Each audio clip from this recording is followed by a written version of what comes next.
Chers amis, chers abonnés, bonjour. Aujourd'hui, on va parler du symptôme fonctionnel. C'est quoi un symptôme fonctionnel? C'est un symptôme, une gêne, un trouble corporel qui génère de l'inconfort, de la douleur, qui fait mal à un sujet. Pourquoi j'amène ce sujet-là aujourd'hui? Parce que une personne sur deux qui vient consulter un psychothérapeute, bien souvent, présente un symptôme. Soit c'est un symptôme qui l'amène en consultation, soit il a une ou des situations complexes dans son existence qui ont fini par créer du symptôme, par dégénérer, si je puis dire, et créer du symptôme. Donc c'est pour ça qu'aujourd'hui, je voudrais qu'on parle du symptôme fonctionnel. Pourquoi on parle du symptôme fonctionnel? Parce qu'il est à dissocier du symptôme organique. Il y a une énorme différence, laquelle, je suis sûr que vous la connaissez, bien évidemment, le symptôme organique. C'est un symptôme. Pareil, il y a une gêne, il y a une douleur, il se passe quelque chose dans le corps d'une personne, il consulte son médecin, le médecin, effectivement, pratique un examen clinique, et en général, va constater où, en faisant des examens complémentaires, on va découvrir, effectivement, on va pouvoir mesurer la teneur, l'existence d'un symptôme organique. C'est-à-dire qu'on va utiliser toutes les méthodes possibles et imaginables pour essayer effectivement de voir quel type de symptômes organiques présente la personne. Alors il y a mille et une manières, les radiographies, scanners, IRM, échographie, il y a le bilan sanguin, il y a énormément de choses pour arriver effectivement à évaluer quel type de trouble, organiquement parlant, souffre une personne. Bien évidemment, une fois que le médecin a mesuré, constaté l'existence du trouble organique, effectivement, en tant que faire se peut, il va soigner ce trouble. Il va tenter de soigner ce trouble. Ça, c'est vraiment une consultation médicale, purement médicale, le symptôme organique. Il n'y a pas que des symptômes organiques. Il y a ce qu'on appelle donc les fameux, c'est notre vidéo du jour, les symptômes fonctionnels. Alors, le symptôme fonctionnel, c'est la même chose, si ce n'est qu'il va y avoir une différence à la fin, bien évidemment, c'est pour ça qu'ils ont deux appellations différentes. Le symptôme fonctionnel, un patient, homme, femme, peu importe, constate, se plaint d'une douleur, d'un mal, d'une gêne, d'un inconfort. Il souffre, le patient, de quelque chose. Il va donc voir son médecin généraliste, en règle générale. Le médecin fait un examen clinique, ne constate le rien, diligente un certain nombre d'examens complémentaires, scanner, IRM, radiographie, et j'en passe, et effectivement, à l'issue de tout cela, il n'y a toujours rien. Il n'y a rien. Ça a l'air de bien fonctionner. Ce n'est donc plus un symptôme organique, ce n'est donc pas un symptôme organique, c'est donc un symptôme fonctionnel. C'est la fonction du corps qui est affectée, mais pas l'organe. Vous savez que les organes ont une fonction. L'organe peut être touché organiquement parlant, mais ça peut être sa fonction qui est affectée. Et on va y venir, c'est tout le développement de cette vidéo d'aujourd'hui. Dans le symptôme fonctionnel, le patient, en règle générale, il est désappointé, décontenancé, désabusé. J'ai mal. Plus le temps passe, plus j'ai une gêne, mais il n'y a rien, on me dit qu'il n'y a rien. Et bien souvent d'ailleurs, il y a pas mal de personnes qui disent « Mais il n'y a rien, monsieur ou madame, c'est dans votre tête ». Ça, je crois que c'est la pire des phrases à dire à quelqu'un qui est en souffrance. C'est pas dans sa tête, et puisqu'il a mal dans une partie de son corps. Certes, n'est pas avéré son symptôme organiquement parlant par un certain nombre d'examens, mais le symptôme, il existe. C'est pas parce qu'on lui trouve pas une existence propre que le symptôme n'existe pas. Il existe forcément puisque le patient le revendique, le ressent et le revendique. Il s'en plaint. Donc, on ne peut pas dire à quelqu'un « il n'y a rien » et encore moins c'est dans ta tête, puisque, effectivement, le patient en souffre. Il a bien un symptôme. Certes, qu'on ne peut pas débusquer avec le matériel qu'on a à disposition aujourd'hui. Il est pourtant très sophistiqué. Mais l'être humain n'a pas que des symptômes organiques. Il a parfois, souvent d'ailleurs pour ne pas dire des symptômes fonctionnels. Cette vidéo est incroyablement bien foutue, pour une raison très simple. Rien n'est simple dans l'existence, vous le savez, c'est qu'elle va me permettre de vous parler certes effectivement de ce qu'est le symptôme fonctionnel, donc plutôt à visée psychologique, et elle va me permettre aussi de venir vous présenter un petit peu plus en détail, on va faire un peu de tableau tout à l'heure, de venir vous présenter en détail effectivement deux mécanismes, les deux fameux mécanismes dont je vous avais parlé pour l'obsession et la rumination, souvenez-vous, le déplacement et la condensation. Et je vous ferai un petit schéma pour que vous arriviez à comprendre comment ça fonctionne et surtout comment fonctionne la vie psychique. C'est surtout ça qui m'intéresse de vous faire passer. Comment fonctionne la vie psychique? Eh bien, dans ce symptôme fonctionnel, on va retrouver la présence de ces deux mécanismes-là qui rentrent en ligne de compte et non pas sans raison, et je vais essayer plus en avant de vous l'expliquer. Le diagnostic pour un patient, c'est très important, donc il passe de médecin en médecin en général et d'examen en examen. Bon, un tantinet désarçonné, un tantinet désappointé, puisqu'effectivement, il ne trouve pas de diagnostic. Un patient a besoin d'un diagnostic pour savoir d'abord, sinon ça inquiète, parce que vous pensez bien qu'un trouble fonctionnel, un symptôme fonctionnel génère en général de l'angoisse. Ça leur permet, et d'une, effectivement, de savoir de quoi ils souffrent, et aussi de pouvoir chasser un petit peu l'anxiété, parce que l'anxiété gagne du terrain quand on ne sait pas de quoi on souffre. Voilà, ça peut favoriser l'inquiétude. C'est toujours bien de découvrir qu'il n'y a rien, hein. Vaut mieux découvrir qu'il n'y a rien dans les différents examens qui sont diligentés par le médecin, plutôt que de découvrir un truc. Bon, alors après ça dépend ce qu'on découvre. Il y a des petits trucs, des trucs moyens, il y a des gros trucs, hein, tu comprends. Bon, donc c'est toujours pareil ça. Mais le patient n'aime pas ne pas savoir, ce qui est absolument compréhensible. Le diagnostic pour certains patients, c'est quelque chose qui est très important, parce qu'effectivement, ça leur permet de s'identifier à leurs symptômes. Une fois qu'il est au courant de son diagnostic, il va pouvoir effectivement se renseigner sur cette pathologie, il va pouvoir rentrer en contact avec des gens qui souffrent de la même chose, se rendre dans une association éventuellement qui concerne ce genre de troubles. Voilà, il n'est pas seul avec son symptôme. Si effectivement il n'y a pas de diagnostic, la personne peut se retrouver effectivement, elle n'a pas de lieu vers lequel se tourner pour effectivement qu'on prenne en charge sa problématique. C'est un souci, c'est souvent le souci que les personnes revendiquent en règle générale quand elles ne savent pas. Elles ne semblent pas exister finalement. Alors heureusement qu'il faut absolument apprendre à exister indépendamment du symptôme, puisque le symptôme n'est pas organique. Il doit donc trouver une origine différente. Eh bien c'est là où la vie psychique vient prendre, elle n'a jamais disparu totalement hein, bien sûr, mais elle vient prendre toute sa place.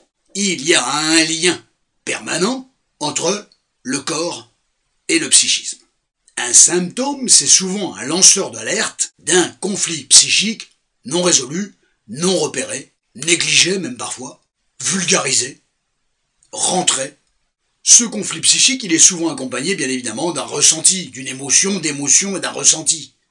Si tout cela effectivement est plutôt rentré, la personne n'en parle pas, par exemple, effectivement ça peut produire un certain nombre de phénomènes qui pourraient expliquer l'apparition d'un symptôme.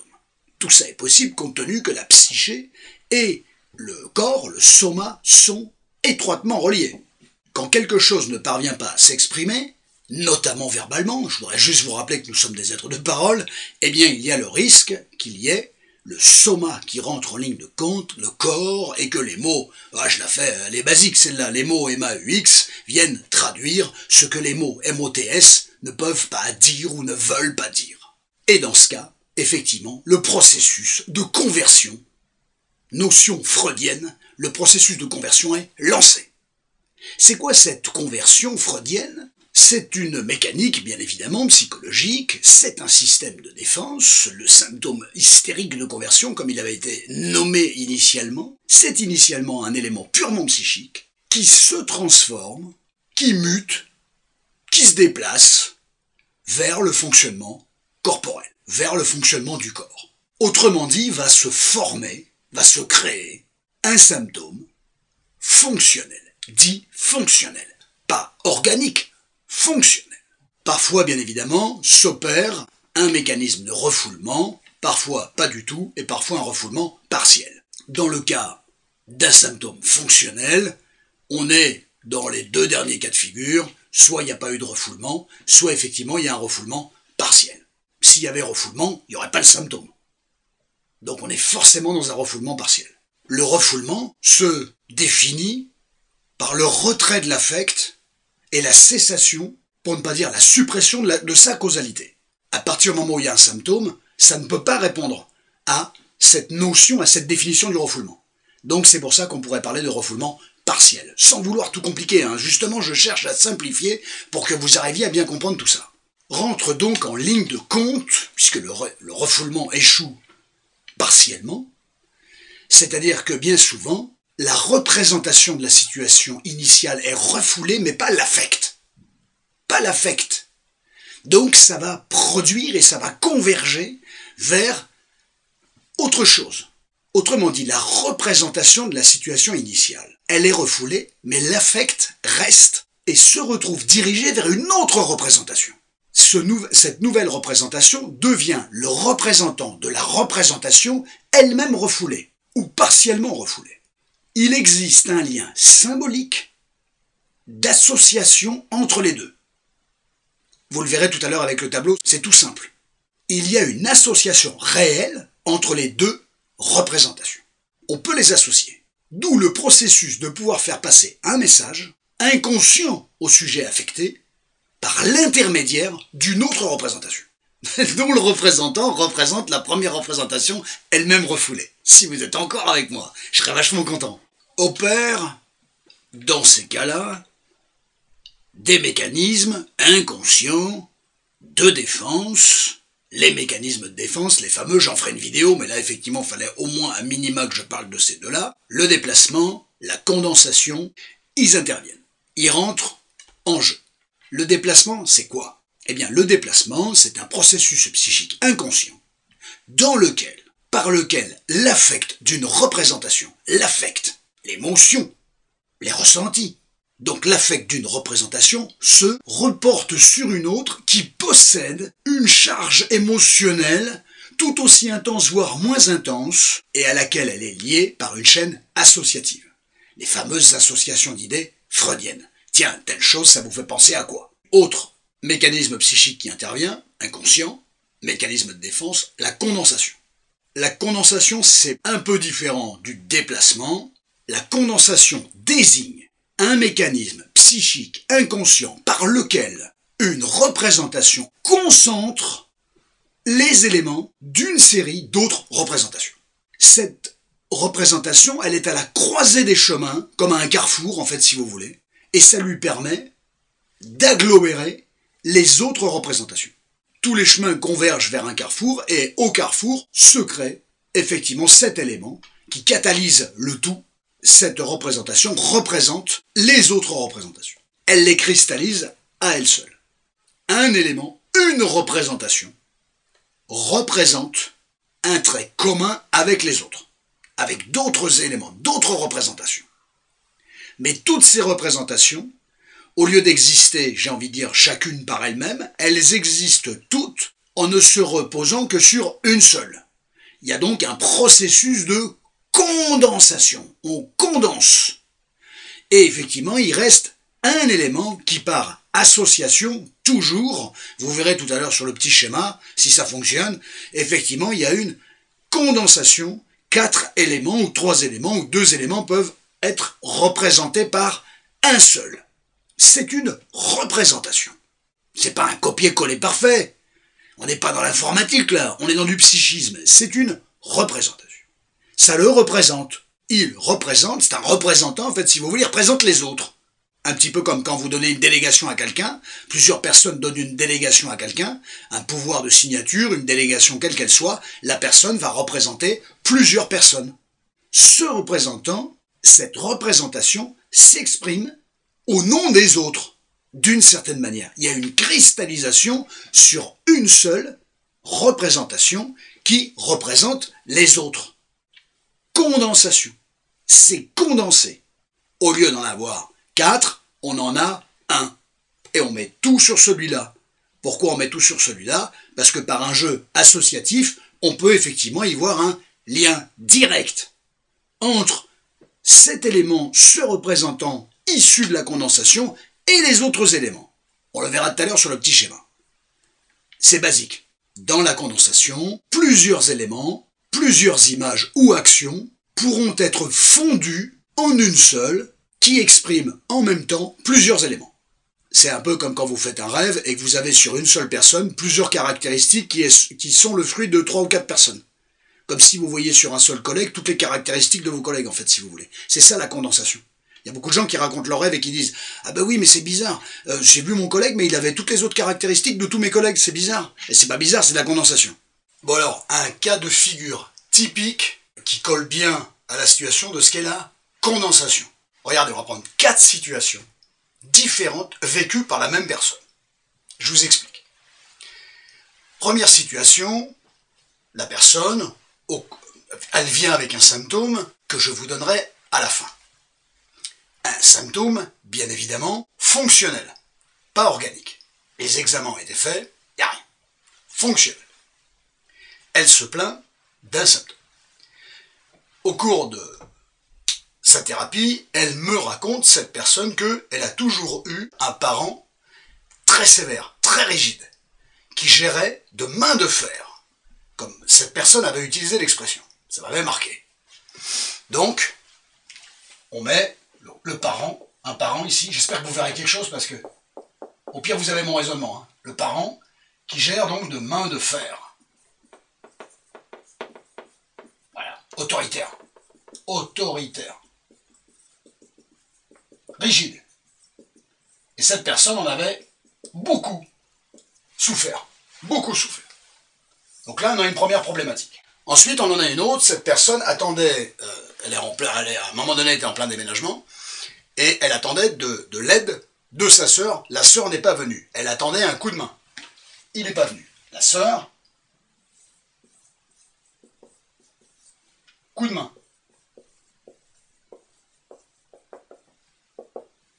Déception. Elle n'est pas venue. Elle n'a pas osé lui dire tout ce qu'elle en pensait. Donc elle a rangé en elle, effectivement, l'émotion, le ressenti et l'émotion que ça avait généré. Bon, un deuxième cas de figure. Cette même personne, elle s'est embrouillée avec un collègue. Ils ont failli en venir aux mains.